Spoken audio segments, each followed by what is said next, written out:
Welcome, everyone. I'm Andrew Duckworth, and I'd like to thank you all for joining us for our special Festive edition podcast around our series for the year of 2023. For all the positives from how we recovered from the pandemic over the past year, the world and our specialty continue to have significant worries and challenges ahead.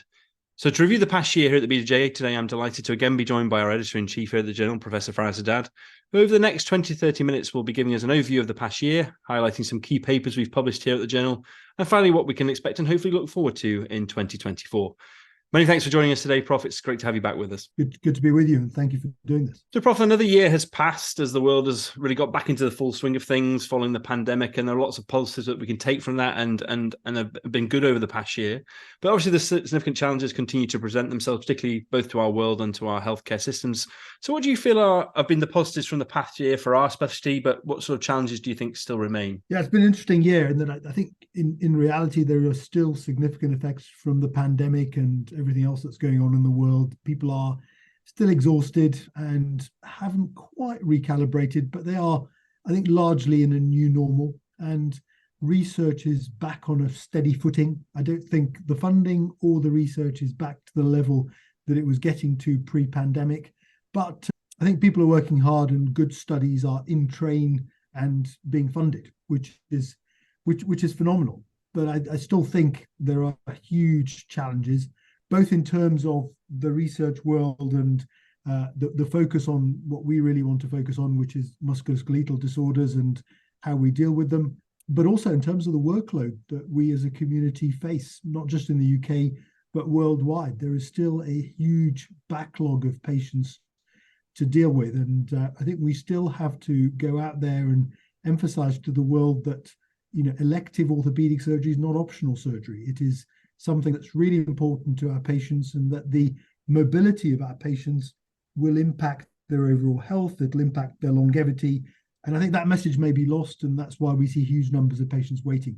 So, we still need to do the research to underpin that, but also reinforce that with the paymasters. Absolutely, Prof. And I think with regards to our patients and our elective waiting list are waiting a long time, I think it's something certainly my colleagues have seen here in Edinburgh, and I know others have, and I'm sure you're the same in terms of our patients are more deconditioned than ever, aren't they? They're waiting a long time in a lot of pain on painkillers, and it's a real problem, both for us as the surgeons, but for them as the patient as well. Completely agree. It's a different paradigm, and if they're less fit, they recover less well. Once you fall down that slope, it's very, very tough as a patient to climb back up, particularly for an elderly patient with comorbidities. So I think we need to advocate for these patients. Yeah, absolutely.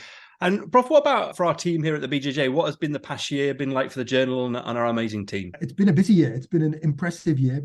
We're still got much of the team working in a hybrid format, but the office has been busy, and we've welcomed a variety of people, including all the visiting carousel presidents, to come and join us at the Journal, which has been a great experience. Probably the key thing has been the real focus on upgrading our electronic offering, and in particular, the new portal and the new website for the Society and for the Journal. That was much needed. It involved a huge amount of work from inception through development through to delivery, and it seems to have taken place seamlessly, and it's a huge credit to the incredible team that Emma Vodden and Richard Hollingworth lead at the Journal, so that they've done this without really anybody feeling any pain along the way. It's wonderful to see the new brand and the new offering. I couldn't agree more, Prof, and I think it looks great. And I think I'm sure a lot of our listeners and users have used it already, but I think it's really something that is worth visiting and seeing how it has all been brought together in a really modernized, really effective way. And that sort of moves on to a few other things I wanted to talk about, Prof, in terms of maybe talking about our, before we move on to the papers, again, to highlight the Bone and Joint Open, which, our Gold Open Access Journal, which really has gone from strength to strength and has a great impact factor in its sort of first attempt as well, hasn't it? That's been remarkable. I mean, we see BJO as the place where we put in protocols, pilot studies, those, sound studies that just don't fit into the limited space in BJJ, and, some new ideas, for example. But it has grown. It has a big following. An impact factor of 3.1 at the first attempt is absolutely outstanding, and we're increasingly seeing submissions direct to BJO. It's reasonable as an APC. It is a good quality journal in its own right, and allied to BJJ, I think both will grow stronger together. Absolutely. And like you say, the APC is very reasonable when you compare it to many of the other journals out there. And in terms of our other sort of digital products that have been developed by the team at the journal, led by Emma and Richard, as you say, they are really serving the orthopedic community well, aren't they? Yeah, I think it's been a lot of work again, and I think credit to the team for putting those together. But I think OrthoSearch is a great offering.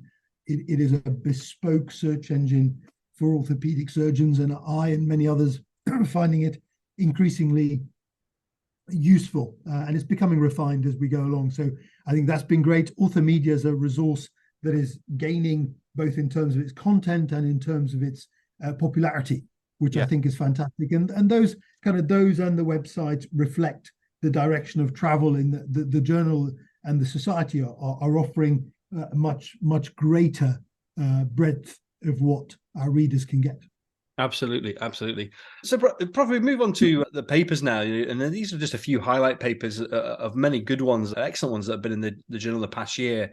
And you've kindly picked these out for us. And I think, again, this selection of papers, I think we've seen over the past couple of years, emphasizes the really high level of evidence and the quality of work that we are now publishing here at the journal and have done for many years now. And the first of these it sort of highlights an area that continues to be very topical, and it's from the team at Swellyock, which was a scoping review on how AI is being used in the analysis of radiographs following total hip and knee replacement, and how accurate these tools are. And I think this was a really interesting study, I thought, because I think we are getting more and more in this area, a lot of excitement, but also we need to temper that excitement with waiting for the evidence, really, and making sure it's good. No, I can't agree more. I mean, yeah, it's a fascinating area that is moving incredibly fast. And, from the scoping review coming out to now, there's been phenomenal work in certain centers on how to look at radiographs, what to be able to predict from what you can predict from those radiographs, and facilitating something that is ideal. The review of images,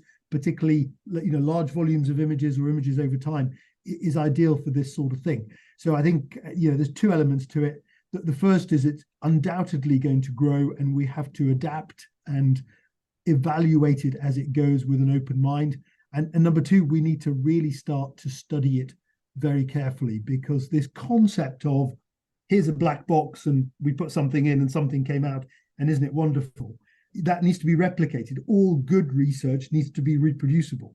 And therefore people, the IP within this area needs to somehow become transparent enough so people can check whether it is delivering what it says on the tin. But keep a careful watching brief, because this is the way things are moving. And the ability to look at someone's knee or hip on a plain image or on a CT scan and predict what they need, what alignment, what positioning they need in terms of their implant, or in fact what the outcome of that joint's going to be over time without an arthroplasty, is really within the bounds of possibility.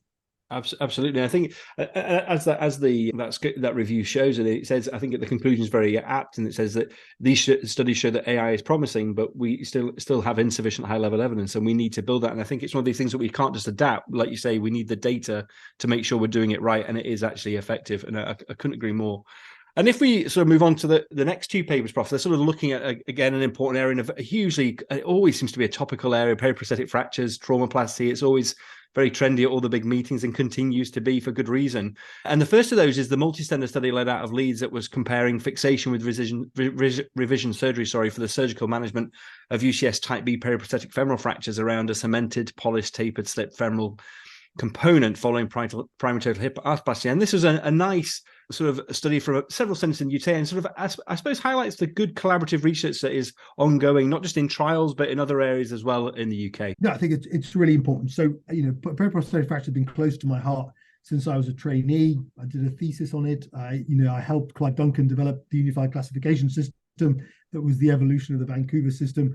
And the fractures around polished tapers are an issue that doesn't fit into the traditional classification system well, and that really deserves attention, both in terms of how to manage them, but also, frankly, in terms of it's an area that probably hasn't been focused on enough in the past, because these weren't picked up by the registries. The joint arthroplasty registries picked up revisions and didn't necessarily pick up those fractures that were fixed.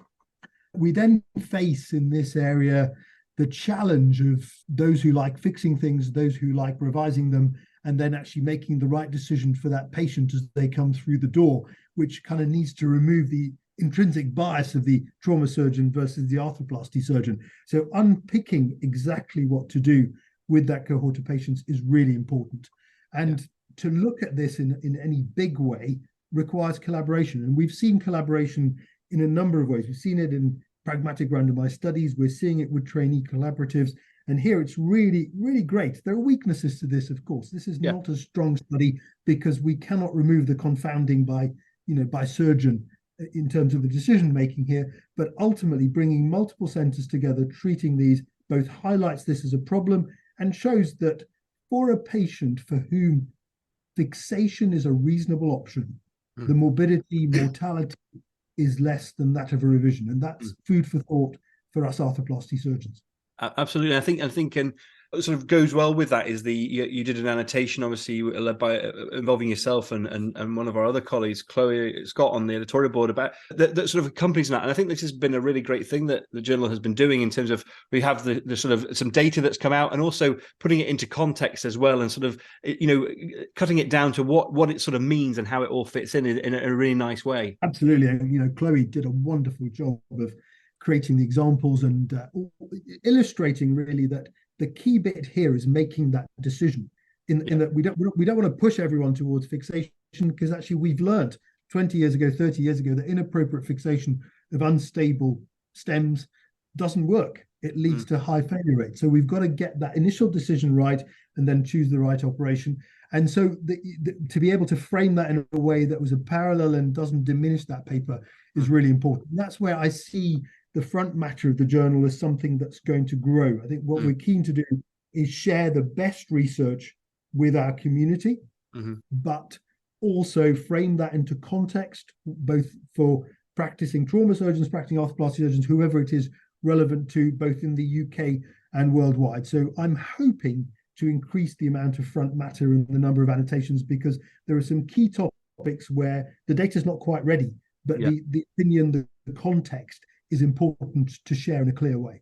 Absolutely. And I think like you say, it very nicely shows the path we're on and where we may be going in the future. I couldn't agree more. And sort of related to that is actually the final paper you picked, which I thought was, again, it's from the team in the Netherlands, and it looked to determine whether early surgical treatment results in better neurological recovery a year after injury than later surgical treatment in patients who have got an acute traumatic spinal cord injury.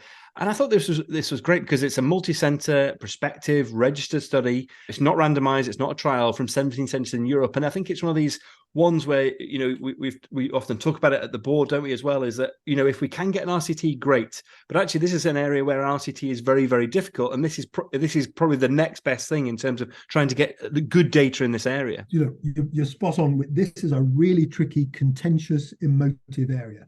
Yeah. And like many things, you've just got to look at the research question and say, what is the best data we can get for this? Because sometimes we have to accept relatively low level data, even in our world pushing towards level 1.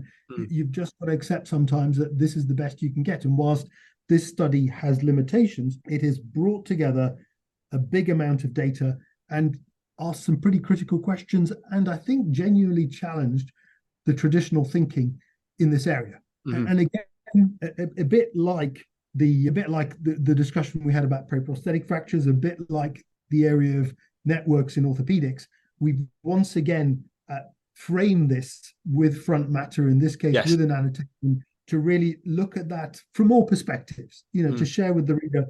There is no bias here. We're all keen to improve the care of these patients. Let's face it, these patients have horrific injuries. This is a huge problem. So anything we can do to improve their medical care, their surgical care, to do the right thing at the right time is really key. And in this case, we framed that with an annotation, but actually the authors should really be congratulated on having designed and carried out what is probably the best study that could have been done at the time. And they registered, they kind of did it in the way we would expect someone to do an RCT, but without doing an RCT, because an RCT wasn't possible. Yeah, no, absolutely, Prof. And I think, like I say, I think all those papers really emphasize that sort of, not just all highlight, they're all good level evidence, but there's a breadth there as well of how you can answer each question, and there isn't all one size fits all. And I think it's really interesting that. So sort of finish up, Prof, moving on from those papers, what's your anticipation for 2024? What are our sort of what do you think will happen, I suppose, in terms of predicting the future as best you can, but also what are our challenges going to be, I suppose, more than anything? Well, I think it depends where you are in the world, but there's still a hell of a lot going on. And I, genuinely hope that, we can wake up in 2024 and say that the world's a happier, more peaceful, more, generally easier place to live.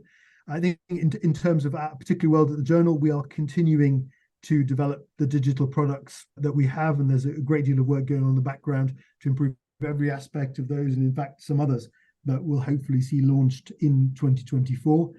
I think our dissemination machine, if you like, continues to work incredibly well. So I always highlight to people that there's one thing about delivering the research to print. The second piece is actually looking at its impact and delivering it to the wider community and making sure it is shared appropriately. So our social media, our videos, our podcasts that you do so ably, our infographics are all, I hope, going to continue to grow as part of the offering. And I'm hopeful that the musculoskeletal community can get back on its feet and deliver some of the weights that some of the surgery that needs to be done, but also deliver some of the research that needs to happen. I'm increasingly seeing good quality orthopedic research funded, and I'm hoping we'll see more of that in print in 2024. So I think it'll be a busy and exciting year for the publishing team, for the editorial board, for the journal, and hopefully for all of us. Absolutely, Prof. That's very well said. Well, Prof, I think that's all we have time for, but thank you so much for your excellent overview and the papers you picked and what has been another always really interesting and informative discussion about what has been sometimes a really challenging year for our specialty and profession and for the world, as you say, and hopefully some more positive times ahead in 2024. And as ever, it's been great to talk to you. Thanks so much for joining us. Thank you, Andrew. Thanks again for doing these this year. And finally, as ever, we would like to wish all our listeners and wider community a happy festive period and all the very best for 2024. We at the Journal thank you so much for your support. Stay safe and well, and thanks as always for listening.